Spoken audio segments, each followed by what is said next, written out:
انہیں ہمارے نئے ادب کے عظیم افسانہ نگاروں کی فہرست میں شمار کیا جاتا ہے۔ انہوں نے سماج میں موجود منفرد کرداروں کو ہیرو بنا کر پیش کیا۔ اس میں سماج کے ایسے طبقات کے لوگ بھی شامل ہیں جنہوں نے پسماندگی اور استحصال کا عذاب جھیلا اور جن کا ذکر اعلیٰ سماج میں کرنا معیوب سمجھا جاتا تھا۔ ان کا عقیدہ ہے کہ جو ادب صحیح معنوں میں غریبوں یا عام انسانوں کی حمایت یا ترجمانی نہیں کرتا وہ حسن پرست نہیں ہے۔ دراصل ایسے ادب کو تحریر کرنا وہ فضول سمجھتے ہیں۔ کرش چندر اپنی کہانیوں کے لیے موضوعات اپنی جیتی جاگتی دنیا اور اس کے گرد و پیش سے مستعار لیتے ہیں۔ ان کی کہانیاں، ان کے کردار اسی معاشرے کے ہیں جس معاشرے میں کرش چندر زندگی گزار رہے ہیں۔ جیلانی بانو کے مطابق مشاہدے کی وسعت، پختہ سماجی شعور اور انسانی نفسیات کی پیچیدگیوں سے آگاہی کرش چندر کے موضوعات کو تنوع دیتی ہے۔ انہوں نے اپنی کہانیوں کے لیے سماج کے مختلف لوگوں کو تلاش کیا، ان کی مصیبتوں اور پریشانیوں کو محسوس کیا اور پھر ان کی زندگی کی حقیقی ترجمانی کرتے ہوئے سماج کو بیدار کیا۔ ان کے افسانوں اور ناولوں میں دیہاتی اور شہری دونوں ماحول کی مکمل عکاسی ملتی ہے۔ کردار نگاری کے ساتھ ساتھ وہ منظر نگاری پر بھی قدرت رکھتے ہیں۔ انہوں نے کشمیر کی دیہاتی زندگی اور بمبئی کے ماحول کی مکمل تصویر کشی کی ہے، جس کا مطالعہ کرنے کے بعد قاری خود کو اسی ماحول سے آشنا پاتا ہے جس ماحول اور معاشرے کی وہ عکاسی کر رہے ہوتے ہیں۔ ان کی کہانیوں کے کردار جیتے جاگتے چلتے پھرتے ہوئے نظر آتے ہیں۔ کرش چندر سماج کے فرسودہ رسم و رواج، عقائد، ڈھونگ، مذہب سے بے پناہ لگاؤ، لالچ، فریب جیسے زاویوں کو اشکار کرتے ہوئے نظر آتے ہیں۔ بقول ریتی شرن شرما، کرش چندر نے ہر اس موضوع پر لکھا ہے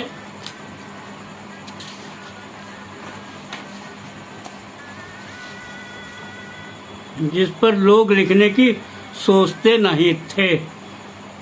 اس کا ادب زمان و مکان اور زندگی کے پورے احاطے میں پھیلا ہوا ہے۔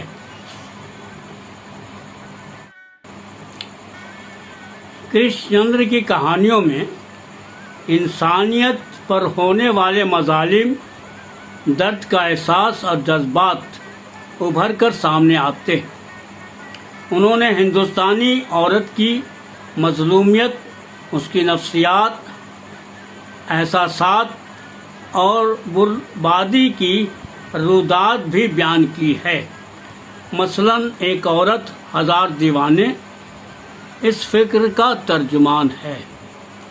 ڈاکٹر قمر رئیس ان کے کرداروں پر روشنی ڈالتے ہوئے کہتے ہیں، کرش چندر کی کہانیوں اور ناولوں میں بلا مبالغہ سینکڑوں کردار ہیں۔ ہر طبقے، ہر ذہنیت، ہر پیشہ اور ہر علاقہ کے کردار۔ ان میں ایسے البیلے اور جاندار کردار بھی ہیں جو کہانی سے نکل کر قاری کے دل و دماغ کی مخلوق بن جاتے ہیں، جیسے دنتی، شیام، کالو بھنگی، دانی، موبی، لاچی، راگھو راؤ، تائی، ایسری وغیرہ۔ پھر یہی نہیں، کرش چندر کی ناولوں اور کہانیوں میں وادیاں، سڑکیں، پل، سمندر، آسمانی آبشار، درخت، پھول، پرند، چرند سب علامتی یا تمثیلی کردار بن جاتے ہیں، اور یہ سب مل کر ایک ایسے مؤثر اور معنی خیز ماحول کی تخلیق کرتے ہیں جو کسی دوسرے فنکار کی تخلیقات میں نہیں ملتا۔ ان کے افسانے فنی و معنوی دونوں لحاظ سے پر نظر آتے ہیں، یعنی وہ معنوی اور فنی خوبیوں کو اپنی تحریر میں رچا بسا کر ایک ایسی افسانوی سفر پر قاری کو لے جاتے ہیں جہاں سے قاری لمحہ بہ لمحہ حیرت و تعجب کی دنیا میں گم ہوتا چلا جاتا ہے، اور جب وہ اس دنیا کا سفر طے کرتا ہوا واپس حقیقی دنیا میں لوٹ کر آتا ہے تو ایک گہرا اثر تا دیر تک اس کے ذہن پر قائم رہتا ہے۔ یہ کرشن چندر کے قلم کا جادو ہے کہ وہ قاری کو اپنے افسانے کی دنیا میں اس طرح گرفت میں لیتے ہیں کہ قاری ایک لمحے کو بھی اکتاہٹ یا بے ربطی کا شکار نہیں ہوتا ہے۔ وہ ایسے شخص تھے جنہوں نے ہندوستان اور پاکستان کے فسادات کو دیکھا اور اس پر اپنا قلم اٹھایا۔ ان کا مقبول عام افسانہ ہم وحشی ہیں اسی فکر کی ترجمانی کرتا ہوا نظر آتا۔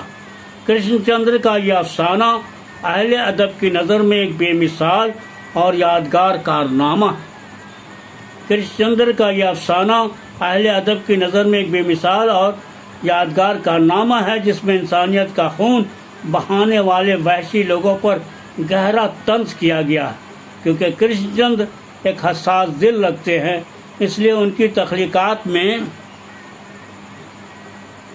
انسانی جذبات کی نمایاں مثالیں دیکھنے کو ملتی ہیں۔ یہی وجہ ہے کہ وہ ہر وقت معاشرے کے کرب و بے چینی سے ہمکنار رہتے ہیں اور اس کے موضوعات کو اپنی تخلیقات میں جگہ دیتے ہیں۔ وہ ایک ایسے سماج کی تخلیق کرنا چاہتے ہیں جس میں انسانیت کو سب سے بڑا مذہب تسلیم کیا جائے۔ کرشن چندر نے نہ صرف افسانے لکھے بلکہ انہوں نے ڈرامے بھی تحریر کیے۔ جب وہ ریڈیو کی ملازمت کرتے تھے اسی دوران انہوں نے ریڈیائی ڈرامے بھی تحریر کیے جن کا مجموعہ دروازہ کے نام سے شائع ہوا۔ ان کا سب سے کامیاب ڈرامہ سرائے سے باہر ہے جس پر ایک فلم بھی بنائی جا چکی ہے۔ حجامت کے عنوان سے لکھا گیا ان کا طنزیہ اور مزاحیہ ڈرامہ کافی مقبول ہوا۔ ان کا دوسرا ڈرامہ کتے کی موت طنز کے اعتبار سے ایک بہترین ڈرامہ تسلیم کیا جاتا ہے۔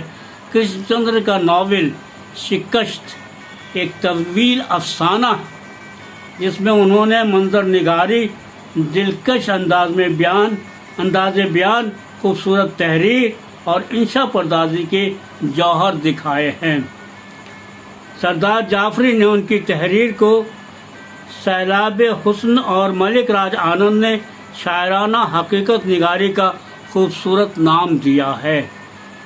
سردار جعفری ان کے حوالے سے کہتے ہیں، سچی بات یہ ہے کہ کرشن چندر کی نظر پر مجھے رشک آتا ہے۔ وہ بے ایمان شاعر ہے جو افسانہ کا روپ دھار کے آتا ہے اور بڑی بڑی محفلوں اور مشاعروں میں ہم سب ترقی پسند شاعروں کو شرمندہ کر کے چلا جاتا ہے۔ خلیل الرحمن اعظمی ان کے حوالے سے کہتے ہیں، لہلہاتے باغ گیت گاتے ہوئے آبشاروں کی تھرتھراہٹ کرشن چندر نے محسوس کی ہے، اسی لیے ان کے افسانوں میں رومانی کسک اور حسین افسردگی ہوتی ہے۔ الغرض کرشن چندر ہمارے اردو ادب کے ایسے تخلیق کار ہیں جن کے فن و شخصیت کو ایک مختصر سے مضمون میں بیان نہیں کیا جا سکتا ہے۔ ان کی ہمہ جہت شخصیت پر زیادہ سے زیادہ کام کر کے آج ان کی بازیافت کرنے کی ضرورت ہے۔ افسوس کا مقام ہے کہ ہمارے اردو ادب کے ناقدین نے ان کی تحریروں پر کمرشل کی مہر لگا کر ان کی تخلیقات کو درکنار کر دیا ہے۔ ان کی شخصیت و فن اب بھی بہت سے پوشیدہ گوشے ہیں جن پر کام کیا جانا چاہیے۔ امید ہے کہ آنے والی اردو نسلیں ان گوشوں پر اثر نو کام کریں گی جن پر ہمارے نقادوں نے قلم نہیں اٹھایا۔ سچ ہے، سفینہ چاہیے اس بحر بے کراں کے لیے۔ تو یہ مضمون تھا جس کے خالق تھے Muhammad Adil, Hilal house, H number 4/114 Jagjivan colony,